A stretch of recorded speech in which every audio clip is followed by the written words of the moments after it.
Marvel said they were excited about the idea, but they told us from the beginning this is going to be challenging because we've never done it before.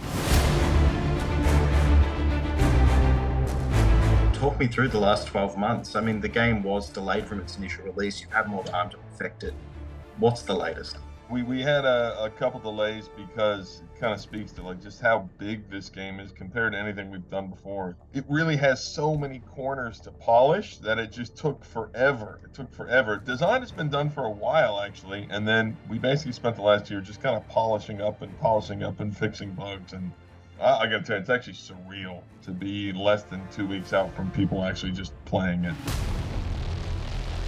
Marvel Snap, that's a card game. It's just gone ballistic. Everyone is obsessed with it. Yep. Do you see something like a card game, mechanics like that, helping entice new players come over and try this Midnight Suns game? You know, it's always a sort of thing where I'm definitely a sort of like rising tide lifts all boats. Like, in no universe would it help us if, it's always going to be better for us if, Marvel Snap came out and was awesome. Like, I just can't imagine that hurts anything. I'm loving all the different actors and the way they're portraying these characters because it's not your MCU. It is different. I mean, what was that like trying to find the balance? Tricky. Yeah, it's a good question because you want to get as far away from those voices that people would recognize as possible, and yet those characters base their voices on an interpretation of like the soul of that character. So Captain America or Iron Man's a good example. Like, it's such an iconic, especially how they handle it in the MCU, right? Like Robert Downey Jr. You can't even divorce the two. Iron Man, Robert Downey Jr. and his delivery is so incredible. You're like, oh boy, how do we really went. That one took a long time. Is finding the character.